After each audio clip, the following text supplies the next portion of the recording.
Hi, my name is Drew. I'm a sociologist. I'm Kate. I'm a media production specialist. And this is Everyone Should Read. This is the podcast where we talk about books, plays, sonnets, short stories, essays, all of the ones that you've heard of and might have been assigned, might have read the first half, but might not have actually gotten all the way through. We have been reading them for you, and we're going to pick them apart and talk about why they are preserved for posterity. Yeah, some are more classic than others. Absolutely. And we will see whether or not you should actually read them. Or whether we think you should read them or not. Touche. If your English teacher assigns them, please do the assignment. This is just my humble but divinely appointed opinion. We are going through Gothic literature in season 1, and today we have finally hit Gothic poetry. It is time. It is time. It is very exciting. Mine is The Rime of the Ancient Mariner by Samuel Taylor Coleridge today. And mine is The Raven by Edgar Allan Poe. And so let's waste no time at all in getting into it. So yours started first. Yours was published first. 1834. Mm-hmm. And I'm really excited about mine in particular because Samuel Taylor Coleridge is one of the pioneers of Romanticism, the Romantic movement, which is Gothicism is a subset of Romanticism. And this is really, really exciting. Just to remind everyone, people who might be listening to this as their first episode, Romanticism is a response to the Enlightenment, is a response to the scientific revolution. It is the idea that we should return to the beauty and simplicity of metaphor and allegory and the complex world of the unknown and commenting on the unknown. And if that sounds really good to you, we have a full Gothic Romanticism episode that you can go back and listen to if you haven't already. Which is really fun. It's very, I had a good time on that episode. So for this particular piece, The Rime of the Ancient Mariner, this takes those themes and kind of reifies them for the first time, arguably, in a kind of short form format. The really fun thing, we were talking about this earlier, about poetry as opposed to prose, is that it doesn't have as much of a concern, especially in the case of Romanticism. It doesn't have as much of a concern with narrative style, and it's largely about communication, and it kind of leans into that metaphor and that allegory. Well, and as Beyonce and Linda Martell will tell you, Indeed. Genre is a funny little thing. And if something is called prose poetry or a fragment or a short story or a poem or they're a brief, a short story, all of these different phrases are more marketing than they are descriptive of what you're going to get. And there are actually a lot of authors who won't label their work because if you're expecting a short story and it feels too much like a poem, or if you're expecting poetry and like rhyming couplets and it's a little more fragmented, people will give them bad reviews. It's true. Which is crazy. Yeah, and it's I don't know. The idea of art fitting neatly into these boxes and categories is largely unrealistic, and it's not reflective of the artistic process. Mm-hmm. And Romanticism is, ironically enough, a category that speaks to this lack of categorization and is meant to resist that sort of. And I think of art as sort of a series of scaffoldings and maybe like ideas and themes that you want to come across, but that are not necessarily, a simple, it's not like there's a DSM of poetry, which is absurd. And the DSM itself is a different conversation, but same problems. Yeah. And so like my poem today is about 4 pages long and yours is about 17. Yeah. And it's still, it reads very quickly, and it's not. Yes. They're both like quintessential Gothic literature. And I would almost say that mine is 17 pages because he had a lot of work to do pioneering the genre. He had a lot to say. Well, but it's a very simple kind of text, actually. It tells the story of, and again, this is sort of a resistance to the Enlightenment, and a lot of the Enlightenment and the scientific revolution was used as justification for colonialism and sort of reckless occupation by so many different European imperial powers of the time.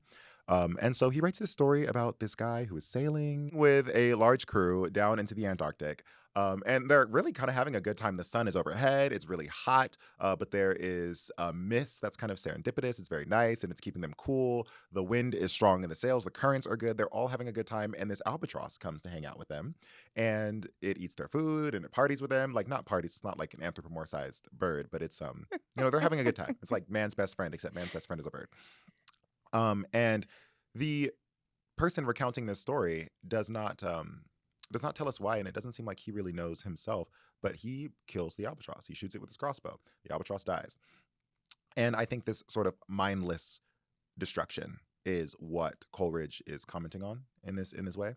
And I think the sort of nature of colonialism that he was commenting on, mindless destruction, mindless occupation, has evolved into a contemporary sort of mindless consumption. So in this way, I think like Gothic and Romantic literature persist. They are ever relevant. But he kills this albatross, and the universe punishes him, quite frankly. And I say the universe now, but this was not shy of any sort of biblical allegory. God is invoked a lot, but God as a force of nature as opposed to a sort of voyeuristic entity. And they are all collectively punished. The mist goes away. The wind dies from the sails. They are sitting there. They are baking under the sun. They are parched. They are thirsty. People start dropping dead. And he feels regret. It's literally, he's the only one who lives. He's the one who killed the albatross. He's left alive. Everyone else is dead. He's by himself. And as the regret settles in, and he's like, why did I do that? I shouldn't have done that. I don't know why that happened. Slowly, God and agents of him who occur within the sort of narrative of the poetry, agents of him come and they slowly sort of help him through. They're like, okay, well, the wind can come back, but are you thinking about what you did? The current will come back. Are you thinking about what you did? All of the sailors, as they die, they curse him. They say he says, they curse me with a dead man's eye.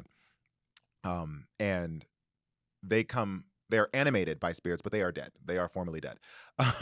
And they man the ship on the way back to land. He eventually returns to land, and the ship sinks. The ship is destroyed. He is left in the water. He is then pulled into a boat by some people who spotted him from the coast and came to meet him. They came to meet his ship because they realize it's a ghost ship. By the time they get to him, it's a ghost ship. The sails are kind of tattered and the wood is warped, they say.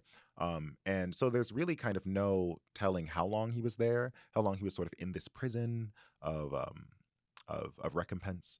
And that's like just the core of Romantic literature. And it's really, really interesting because, again, Coleridge is one of the people who is like the progenitors of the genre, the not genre. And he does a lot of the heavy lifting. He's sort of like, reckless expansion and trying to categorize everything and trying to dominate that which you don't understand. Like, look how much you don't actually understand. And, how dare you challenge the divinity of God with these ideals? Because at the time, the Enlightenment and the Scientific Revolution were still very much in service of sort of religious zeitgeist and cultural cohesion. We've moved a little bit more towards a secular identity over time, and that was sort of characterized by the 19th century, but we don't have to get into that. But yeah, that's the Rime of the Ancient Mariner. It's very good. The narrator isn't necessarily unreliable, but it's very clear at the beginning because it starts with him telling his story to someone who he just spots at a wedding. There's like a guy who like stops out for his smoke. It's not actually a smoke, but he's outside. He just kind of runs up to him and says, something crazy happened to me. And the guy's like, oh my God. But it's such a compelling story that he's enraptured. So he's not an unreliable narrator, but it's very clear that this is like a crazy man who's like talking to you about his time at sea. Good poetry. I liked it. It's good. And it's still inspiring work. It is. I mean, I feel like that story can be retold and retold and retold. I almost wonder, not quite Castaway, Tom Hanks, but like sort of, same themes. Yeah. Yeah. And we have Taylor Swift's The Albatross. We do, where she doesn't allude to the story of sort of recompense for reckless destruction, but she sort of tells the story. She's like, I am the gateway to a journey of self-discovery. I am the albatross in this case. If you are willing to sort of work with me, if you are willing to go with me on this journey, if you kill me, if you listen to the sort of mindless, unintentional kind of consumption, if you kill me, then it's going to be really bad for everybody involved, you and me both. And this isn't going to work. But, if you work in concert with the element of nature and divinity, I mean, woman as feminine, as the divine feminine, akin to nature, Simone de Beauvoir, et cetera, et cetera. But that's sort of that through line she communicates in so few words relatively. Yes. So. And it's on her album, The Tortured Poets Department, which leads pretty well right into my poem. Yes, tell us. It is a tortured poet in every sense of the word. Your poem. Poem. We've been having fun with puns all day. And another place that is having fun with Edgar Allan Poe puns is Netflix's Wednesday. She attends Nevermore Academy, Right. which Nevermore comes from the Raven. There are ravens throughout, especially season 2. When we're recording this, the end of season 2 hasn't aired yet, so I don't know how it ends, but I know that ravens are a big part. Okay. I haven't seen all of it, but I've seen enough to know. The ravens, they're coming back. Yes. And we have within the poem The Raven a tortured poet written by a tortured poet. And I want to break both of those down because the internal story and the external of what was going on in his life were bad. All of it is bad. Yeah. We have an unnamed narrator who is at home. He is mourning the loss of his love named Lenore. And he, over the course of the 4 pages, deals with grief and loss and the supernatural and evokes Greek and Roman and biblical mythos in a way that you're sort of like, does he know that those are all different? Maybe, maybe not. Poe's education was like famously sort of scattered because of a lack of funding. He attended a lot of freshman years of college at different universities and establishments. And so I'm not sure if he knows that talking about Plutonian shores and also talking about,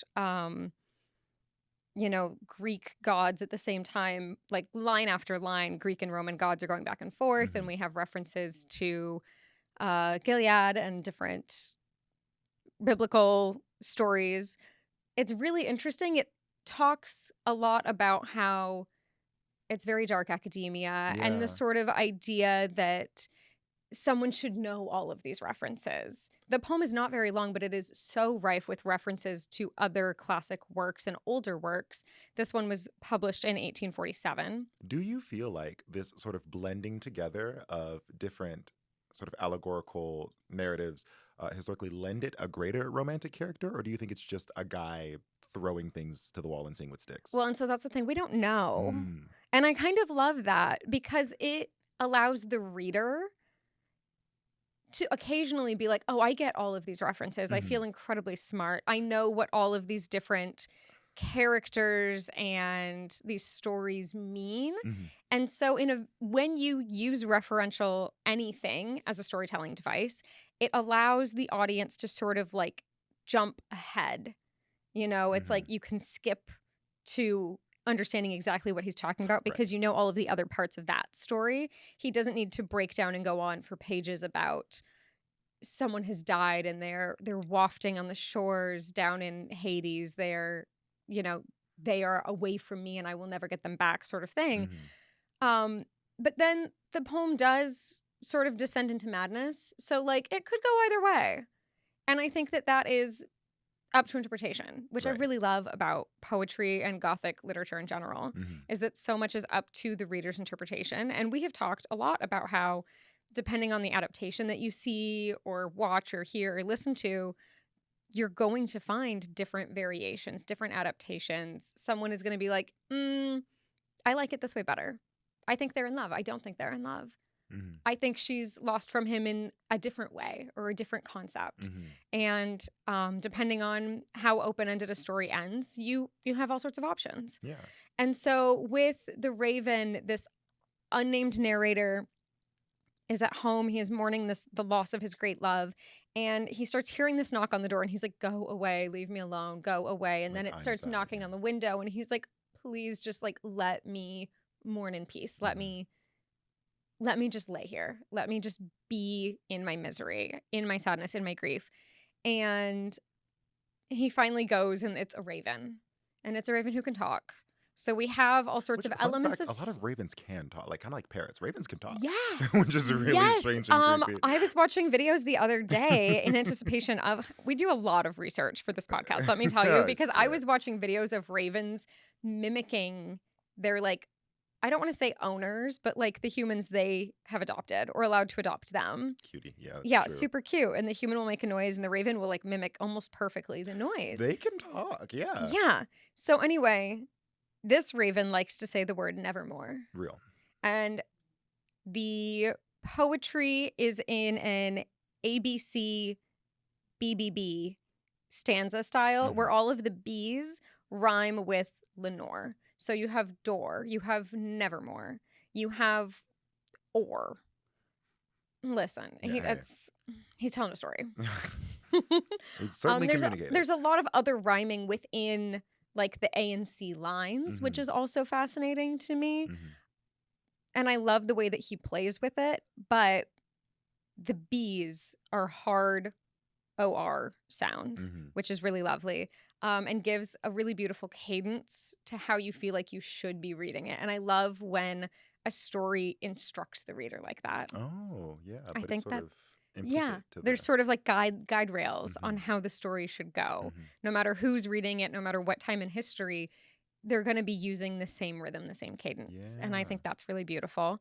Um, but this raven starts sort of like mocking this person.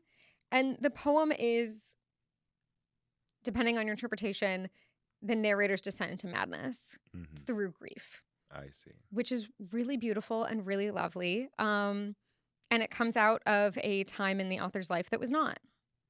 The poet, Edgar Allan Poe, gross person. Not a huge Unfortunately. fan. In fact, most people in the day and time in which he was popular, and this poem was popular when it was written, Hmm. didn't like him for several reasons. One of which is that he married a child. Great reason not to like someone, I concur. Yeah. He was 24. She was his cousin, and they got engaged when she was 12. They got married when she was 13. Mm. She only lived to 24, Hmm. and she died of tuberculosis. She was very sick for a very long time. And for those of you who don't have a strong understanding of what tuberculosis does to the body, it makes you incredibly thin and incredibly pale. It's where you get the sort of like Tim Burton-esque characters, the really waifish, thin, the hollow eyes, the sunken cheek situation. You look like you have high, strong cheekbones because there's no fat left on your face situation, the Mhm. big eyes. And everyone who met Edgar Allan Poe's wife was like, oh, she's this ethereal beauty. She's absolutely stunning. She is otherworldly. She has this dark hair and this pale skin and these almost violet eyes. She's like sick and dying. she's sick and dying. She dies 2 years after The Raven is published. Mhm. So he is actively dealing with his wife dying. And he wrote untold numbers of letters and poems and poetry for her, to her, about her. Mhm. Seemed to be very in love with her. The fact that he was 12 years older than her Yeah. and she was a child is Mhm. something that I do still hold against him. As do I. I yeah. think that there are arguments, well, I don't think, I know that there are arguments for and against separating the art and the artist. Mhm. And while you can enjoy The Raven without knowing anything about Edgar Allan Poe, Yeah. and in fact, most people do, Exactly. it is one of the most famous poems of all time. A lot of his work is incredibly famous, brilliant. Even people who hated him admitted that his work was really good. Mm. And I respect them for that Mhm. because you can stay hating and be like, he is talented though. Credit where credit is due. Yes, 100%. Icky guy. Yeah. He was a raging alcoholic, lost numerous jobs over and over again because even though he was this brilliant, talented writer that everyone wanted to employ, Mhm. he was deeply unemployable. I mean, it sounds like he just sucked. Yeah, he wasn't a great guy. Professional, bad at being a person. And there's a story about how close to the death of his wife, he was having an affair with what people refer to as an older woman. And I think it's very important to note that she was age appropriate for him. Mm. She was only 2 years younger than him. She was just 10 years older than his wife. And so older is in reference to how much younger his wife is and not the fact that the woman he was having an affair with, while inappropriate because he was married and so was she, was 34 and he was 36. An affair with an older woman who is age appropriate and younger than me. So a man wrote that. Yeah. Yeah. Yeah. Because no one thinks, oh, a man who's 2 years older than me, that I'm the older woman in this situation. Absolutely not. No. No. Yeah. Absolutely. But to get back to his work, Yeah. his poetry, he's spending so much of his life isolated because his wife is so sick Mhm. and she is actively suffering all the time. So a lot of his work comes from this deep melancholy of living with someone who's actively dying, Mhm. who is the most beautiful person everyone who saw her had met. Fantastic. Good for him. Good for her, really. Well, Unfortunately, Yeah. she was married for 12 years and she died at the age of 24. So her life was not good. I think sort of part of the reason that makes this piece so good, Mm-hmm. and I think a lot of the other pieces attached to the same through line, is the chronological relationship with grief. And I think a lot of people can relate to that, how grief can be cyclical and you think you're making it out and then you find yourself lapsing and it's just sort of, you get further and further away from the thing that is causing the grief in time, and you develop a different relationship with it, but it never really goes away. There are some other books like that that I really, really love. I love a good grief book. Hmm. Um, Well, and with tuberculosis, there are time periods where people seem to get better. mhm. And I think there are few things more heartbreaking than having to grapple with the concept that someone you love is dying and then thinking that they're getting better and then them getting worse. And Like that yeah. that hope, that like bursting of the balloon where the emotions just keep coming back.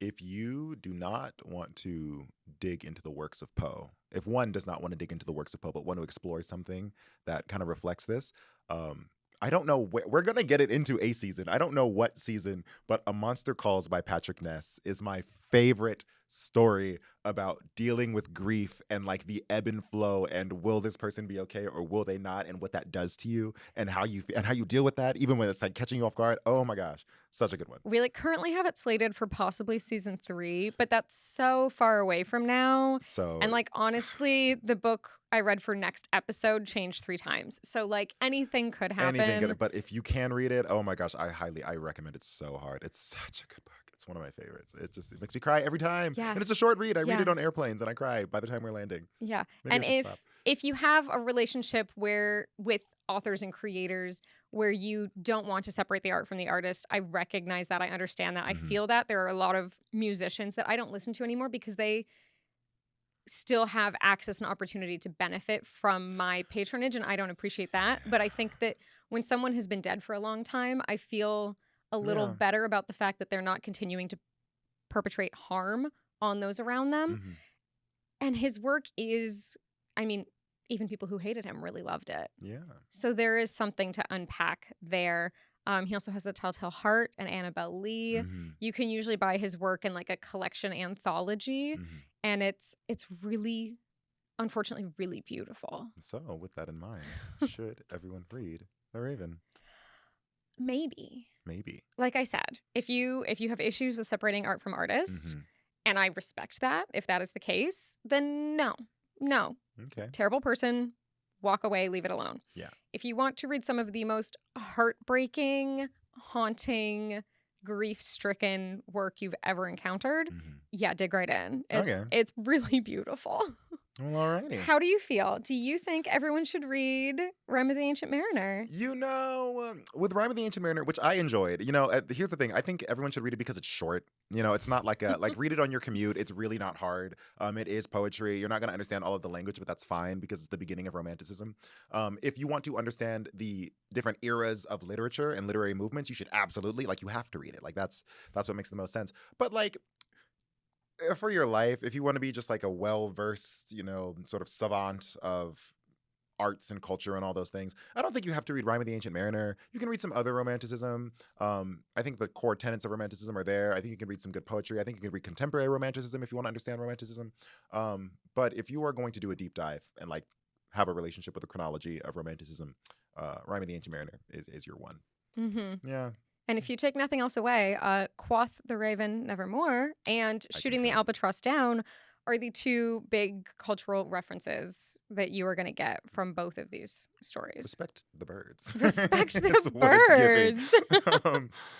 My name is Drew. I'm a sociologist. I'm Kate. I'm a media production specialist. And this was Everyone Should Read. Thank you so much for listening. And while we still have you here, please tell your librarian we love them.